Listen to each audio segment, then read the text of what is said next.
There's no better way for me to start this video than by reading a quote from ESPN's Tim McMahon. Here's what he said. Was talking to some scouts before last night's game.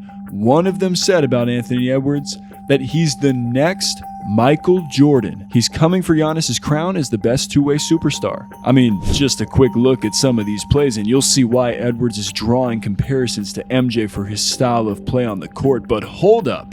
The next Michael Jordan? We don't hear that statement much these days, do we? I mean, we hear a lot of, oh, so-and-so is the next Kobe, or this dude is the next KD, or even, look at this man, he's the next Scalabrini. Actually, we don't hear that one. Ever. You know why? Because Scal's a one of one. No one can touch the Red Mamba. Anyway, while we don't hear much about the next Jordan because, well, that truly killer mentality, suit up every night and play every game with maximum effort on both sides of the floor is a rare breed. And even beyond this, with all of MJ's accomplishments, it seems foolish to even make a statement like, oh, so-and-so is the next Michael Jordan. Really, the only time Jordan's name gets mentioned with anyone nowadays is in the GOAT debate with LeBron, and around April and May each year when Jimmy Butler is on a playoff heater and the story recycles about how he may in fact be Jordan's biological son. And I ain't even hating on this story, by the way. After all, I did do a video about it this past May, so yeah, I'll link it below. But you didn't come to this video to hear me plug another video. Nah, you came to this video to see if MJ is also Anthony Edwards' biological father. Nah, I'm just kidding. They can't get us with this split screen of their faces this time. Or can they? Let me know what you think in the comments, all right? I'll leave that one up to y'all. Anyway, is it fair to call a fourth-year player the next Michael Jordan when said player hasn't even gotten out of the first round of the playoffs yet? Well, while playoff success is still a work in progress for young Anthony Edwards, the dog in him is real, and it's been there for a long time, people. This is a dog that harkens back to MJ, a dog that kicks butt and takes names, a dog that has no fear of the clutch, and a dog that wills his team to victory. And we've seen that MJ mentality in full effect with Anthony Edwards to begin the 2023-2024 season.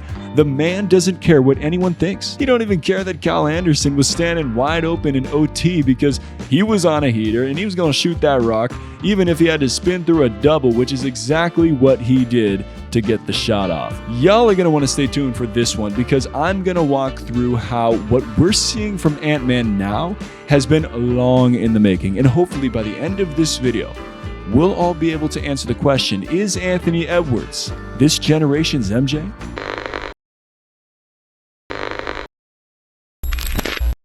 Alright, let's pause for a quick shout out to Rakuten, who is not sponsoring this video, by the way. They're just the #1 option for cashback with online shopping. I use Rakuten whether it's through the website or the app every time I shop online, and I have a link in the description down below. Now, I'm completely transparent. This is an affiliate link. I will get credit if you go to this link, but most importantly, you will get credit because when you spend $30, you'll get $30 back, and whatever store that you're shopping at, depending on the cashback that they're giving right now, you'll get that percentage back as well. It's legit. I've used this for years. Think about it like this. Support my channel through the link by buying whatever you want online. It's a pretty good deal, right? Let's get back to the video. It's October of 2020, a weird time in the world, to be honest, with all the VID stuff, pushing the end of the 2020 NBA season to early October and the NBA draft to November 18th when it usually takes place in June. Anyway, there's some speculation about potential #1 overall pick Anthony Edwards, and not necessarily because of his play on the court, but because of what he's been saying. He said that leading up to the draft, when he's watching basketball, you know what?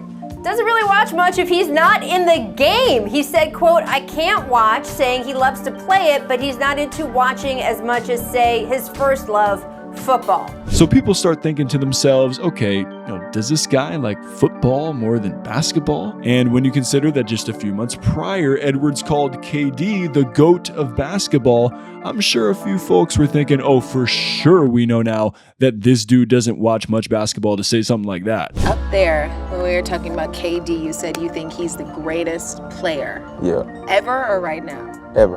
Really? Because he's 7 feet and can do everything a point guard can do. Over Jordan? Yeah.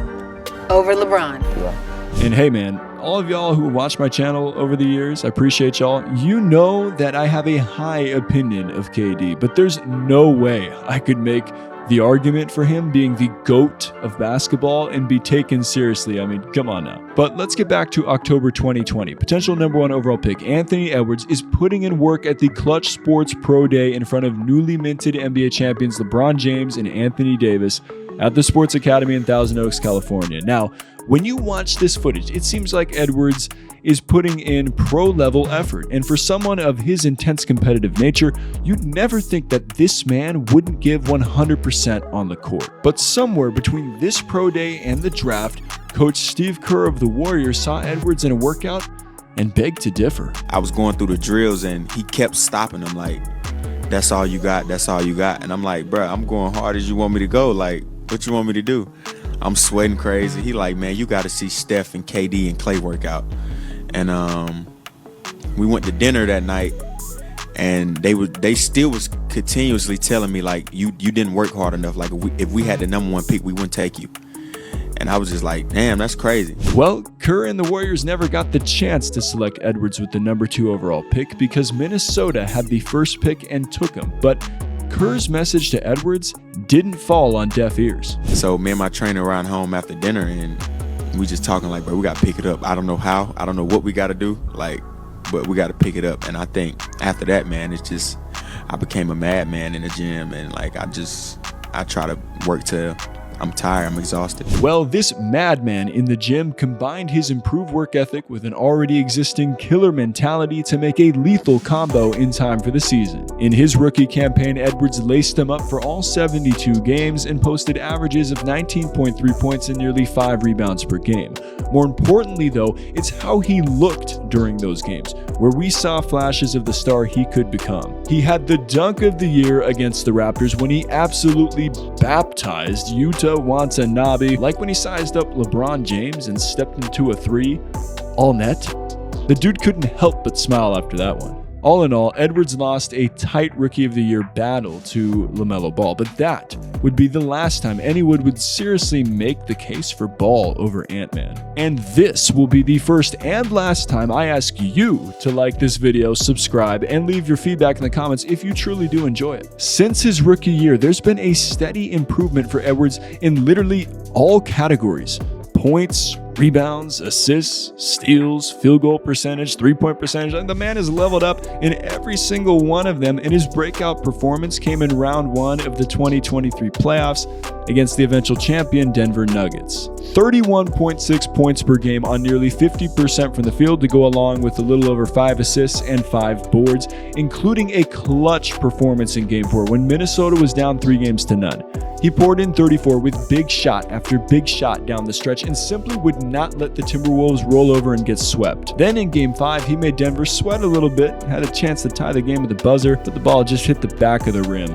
The man was sick that he missed that, running off the court immediately. And hey, you gotta give Ant-Man respect here, because the competitive edge he showed in a series that looked all but over after the first 3 games was more than the Lakers can say they showed against the Nuggets squad 2 rounds later with a trip to the NBA Finals on the line.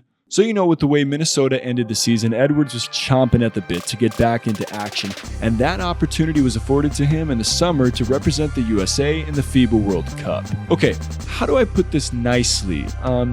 This was a very young roster with no FIBA experience, so inevitably there'd be lineup questions that new USA head coach Steve Kerr would have to answer. And based on what was shared earlier in this video, anything involving Ant Edwards and Steve Kerr is sure to make for a good soundbite, and once again, this combo delivered this summer. Wait till you hear this. According to The Athletic, when training camp started in Las Vegas on August 3rd, the coaching staff was in agreement that Jalen Brunson, Mikal Bridges, Brandon Ingram, and Jaren Jackson Jr. would start.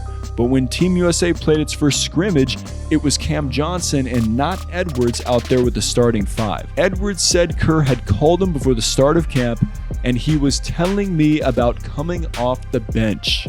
Of course, I wasn't cool with it, Edwards said. If that's what it takes, I'm willing to do it, but nah, I'm never cool with that. He said Dwayne Wade came off the bench when Kobe played. I was like, all right, we don't have a Kobe, but all right. But it was cool. Kerr has told the story of how the Americans' first starting lineup of camp was picked. by him asking all the other coaches in the room to write down the names of the players they thought should be out there. By the second scrimmage, Edwards was a starter instead of Johnson, and nothing has changed since. And for good reason, they didn't change nothing, because Edwards went on to lead Team USA in scoring with 18.9 points per game throughout the World Cup. But even before they got into tournament play, the man was leaving his mark when he dropped 34 to help the US erase a 16-point second-half deficit versus the eventual champion Germany. He was fading away like Jordan down the stretch multiple times for big buckets as well. MJ's son confirmed. And this performance led to yet another great quote, this time from Kerr, saying of Edwards, "He's unquestionably the guy." Boy, whether he planned it or not, Ant-Man has done his fair share of proving Steve Kerr wrong in his early career thus far, I tell you. And now to open the 2023-2024 season, Edwards is unquestionably the guy in Minnesota as well. At the time of this video, the Wolves are 6-2 and have already slayed both finals favorites according to the NBA GM preseason survey in Denver and Boston. And Ant-Man was not shy to go right at the Celtics' Jason Tatum in the fourth quarter in OT. Luckily, he called me up for ISO and tried to ISO me, and I'm like, I play defense. I just got 5 fouls, you know what I'm saying? So I had to show him that I could play defense. But he was talking smack at jump ball or overtime, and I told him, like, coming again. Did this remind you of anything? That's all I needed. That's all I needed for him to do that, and it became personal with me. So, yeah. On the court, Anthony Edwards has that MJ DNA. Maybe not literally, but again, I'll leave that up to the conspiracy theorists. Beyond the court, though, Edwards also seems to possess the competitive edge that MJ exhibited as well. Jordan would bet big money on golf, cards, basically any game that had a winner and loser, and frankly, he had a hard time losing at anything and could pretty much call his shot and knock it down at anything he competed in. And according to Edwards' former teammate Patrick Beverley, Ant-Man is the same. We play Madden, and everybody like to think they're a good Madden player. I bet you $100, $200 I 21 owe you. Not beat me, 21 owe me. Not bad. 21, that game, 21. Like, boy is addicted to competition. So with all this considered, is Anthony Edwards this generation's MJ? Well, only time will tell. But I'll go on record early in this conversation to say, I think he's got the best chance to be the closest thing we've seen to an MJ-type player since Kobe Bryant. And that's saying a lot. What say you? Well, that's what the comments are for. And I'll be back with another episode of Topic Tackle coming soon. As always, stay solid, people.